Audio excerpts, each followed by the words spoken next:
the Story, um podcast do Grupo Jerónimo Martins em parceria com a Renascença, para pensar a sustentabilidade nas suas mais diversas dimensões: alimentação, ambiente, apoio à comunidade. Tudo questões que nos podem e devem interpelar de forma simples e descomplicada em 10 episódios. Hoje discutimos a inclusão. As pessoas que estão connosco na nossa loja estão para ficar. Acho que o maior reflexo do sucesso desta iniciativa é perdurar a presença, portanto, através do vínculo laboral com estes colaboradores connosco. Portanto, não está previsto, tendo em conta a sua performance, não está previsto qualquer corte aqui neste vínculo. Os protagonistas desta história são Fernando Barbosa, presidente da cooperativa Focos, e também Paulo Ramos, gerente de loja do Pingo Doce da Póvoa de Varzim e formador para o projeto Certes. Olá aos dois. Olá. Bem-vindos. Ao longo dos próximos minutos vamos aqui falar sobre a importância da inclusão no mercado de trabalho e qual é o papel das empresas neste processo, e vamos também ficar a conhecer estes projetos, primeiro a cooperativa Focos e também o projeto Certes. Vou começar por si, Fernando. Como muitas destas instituições, a cooperativa Focos parte da preocupação de pais de crianças com perturbação do espectro do autismo. E se calhar começamos mesmo por aí, que é explicar o que é que isto quer dizer, as perturbações do espectro do autismo, para quem nos esteja a ouvir e não saiba exatamente do que estamos a falar. Fernando. Ok, portanto, então as perturbações do espectro do autismo envolvem aqui um conjunto alargado e diferenciado de perturbações do neurodesenvolvimento que afetam a vida das pessoas que têm esta condição. Portanto, chama-se espectro porque efetivamente não há uma pessoa exatamente igual à outra em termos de necessidades e há aqui um vasto leque de necessidades que vai desde termos pessoas com elevado nível de funcionalidade até pessoas que precisam de muito apoio e suporte para, digamos, portanto, conduzir a sua vida no dia-a-dia. Pergunto-lhe agora, Fernando, sobre a cooperativa Focos, qual é o trabalho que desenvolvem? Portanto, a cooperativa Focos foi fundada em 2012 com vista, digamos, a desenvolver projetos de vida adequados às necessidades desta população, portanto, com perturbações do espectro de autismo.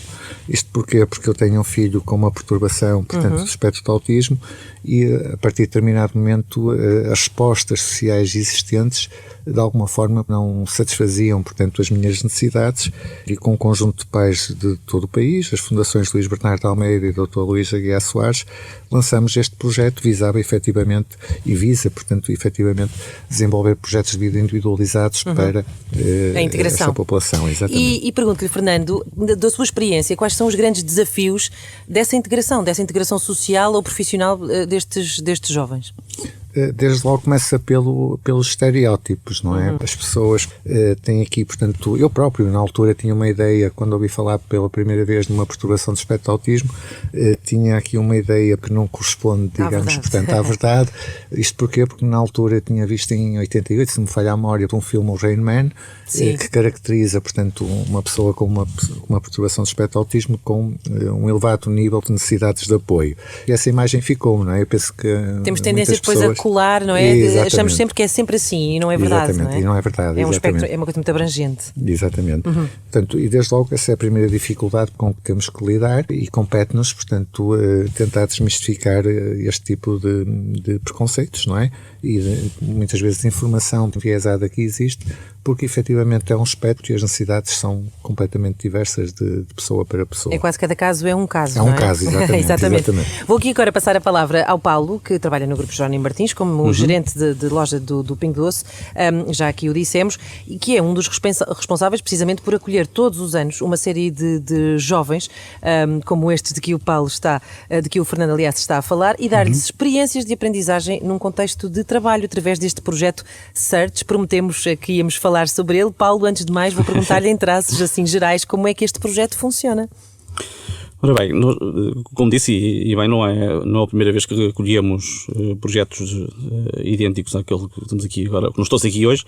Portanto, estamos a falar de uma equipa da Póvoa de Varzim, uma equipa também experiente, um espaço com 8 mil metros quadrados, com 300 colaboradores, portanto, com bastante experiência nesta atividade, estou a falar no ramo dos supermercados. Portanto, e acolhemos estes projetos com muito orgulho. A forma como descreveria muito rapidamente a maneira como acolhemos estes jovens é de um enorme orgulho associado a uma grande responsabilidade, porque de facto estar a ensinar as tarefas que nós costumamos fazer no nosso dia-a-dia, portanto, estamos a falar de um supermercado onde é preciso garantir os produtos nas prateleiras, atender os clientes, claro, meter os preços certos, etc, etc. Não podemos encarar isto de uma forma exatamente igual como se estivéssemos a falar com uma admissão ou de outros colaboradores, portanto, há aqui uma atenção própria que começa desde logo por uma equipa experiente. Portanto, nós, tendo conhecimento dessa responsabilidade, nada disto seria possível se não tivéssemos uma equipa também alinhada preparada, e com orgulho, preparada precisamente para os receber. E o que é que estes jovens fazem, muito concretamente, para darmos exemplos práticos, que tarefas é que eles fazem no seu dia-a-dia?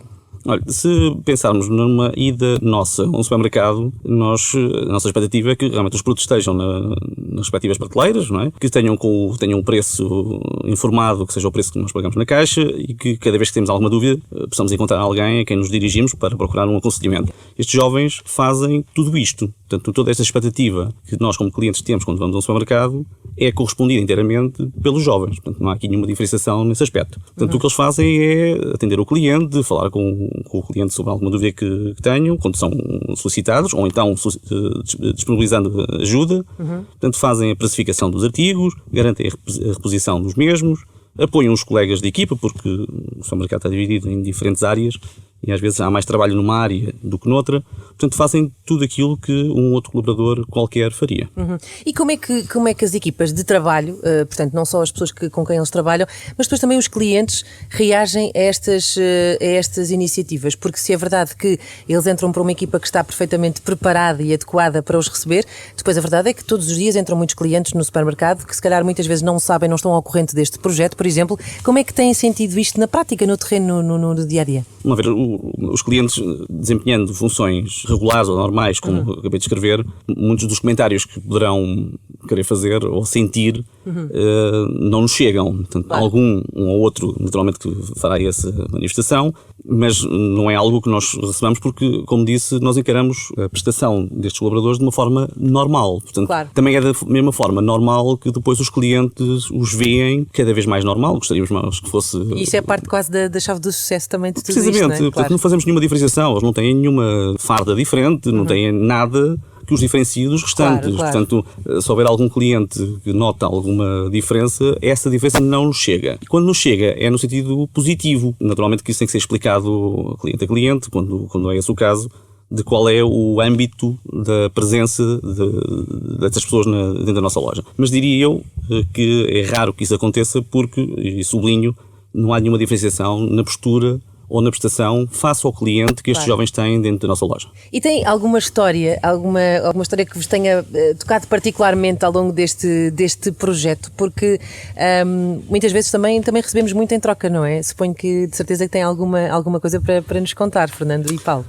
Mas eu diria que o Covid suspendeu muito do mundo, não é? Como é sabido. Sim, completamente. E a maior ou a melhor manifestação, portanto, estes jovens estiveram connosco numa fase inicial de adaptação, depois houve uma suspensão do projeto por causa do Covid e entretanto regressaram para o meio de nós. Portanto, o regresso, tanto para a equipa da Póvoa como para eles, foi de um reencontro muito alegre.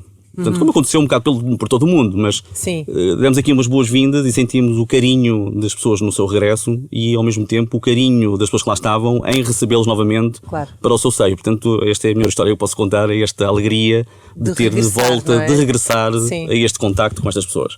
Mas e Fernando, conseguem medir isto, se é que é possível fazer esta pergunta, mas medir o sucesso desta, no fundo, com um caso prático, se conseguir, deste projeto de integração? Ou seja, como é que isso consegue concretizar de alguma forma uma história de sucesso em que isto de facto tenha feito toda a diferença?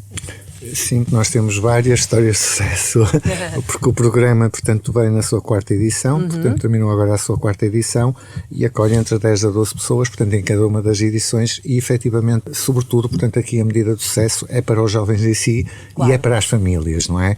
Nós temos manifestações, promovemos aqui avaliações de uma forma contínua e regular com todas as equipas, quer de loja, quer com os pais também, e onde aqui os formandos vão mostrar aos pais aquilo que aprenderam.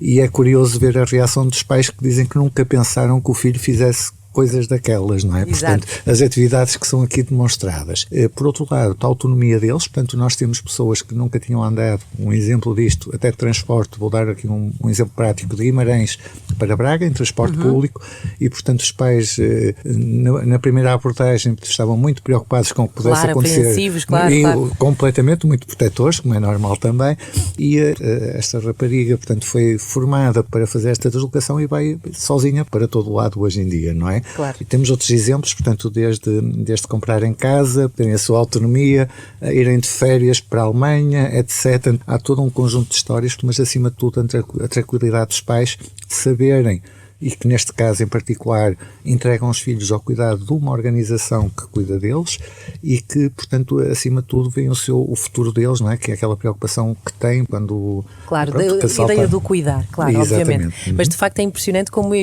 um projeto como este pode ser assim um primeiro rastilho para uma série de outras portas que se abrem, que se calhar os próprios e as pessoas que à volta deles desconheciam por completo, não é, Fernando? Perfeito, mesmo isso. O que é que, bem, suponho, obviamente já percebi pelas vossas palavras e pelo entusiasmo com que falam deste projeto, vamos já na 4ª edição, o balanço destes 4 anos positivo, certo? Sim, sem dúvida, as pessoas que estão connosco na nossa loja estão para ficar.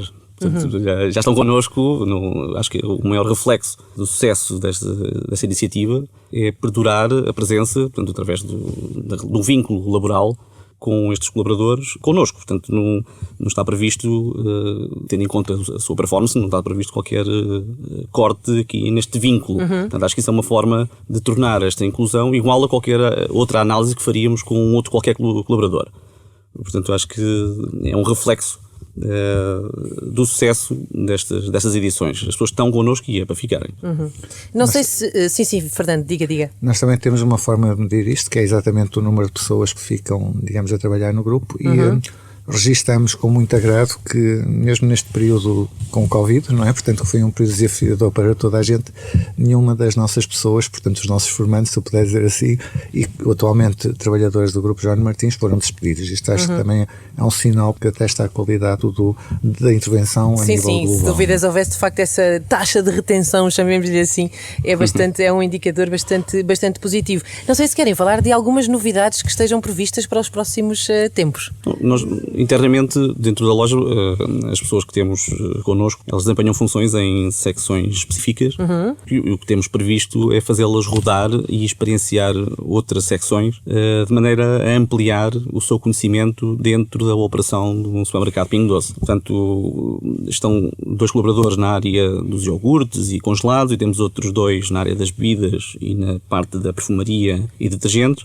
Portanto, o que temos previsto em termos de projeto, e para acrescentar aqui também o valor ou o conhecimento que eles estão a acumular connosco dentro das nossas lojas, é fazê-los passar para outras secções, por exemplo, a mercearia, parte do bazar, e irem acumulando com isto experiência, tal como faremos, ou tal como fazemos com os colaboradores que estavam antes da entrada ou da admissão destes mesmos. Portanto, aplicaríamos aqui uma rotação dentro da nossa operação que lhes permite ampliar conhecimento sobre o funcionamento, sobre a operação de uma loja Pingo Doce. Fernando e Paulo, quero agradecer-vos aos dois terem estado aqui à conversa neste podcast sobre inclusão, um podcast que está disponível nas plataformas digitais, no site da Renascença e também em bidastory.pt, onde podem encontrar artigos relacionados com o tema da inclusão, com alguns exemplos válidos e de que hoje aqui falamos, que já existem no nosso país. Para a semana temos novo tema, novos convidados e uma nova história para contar. Até lá!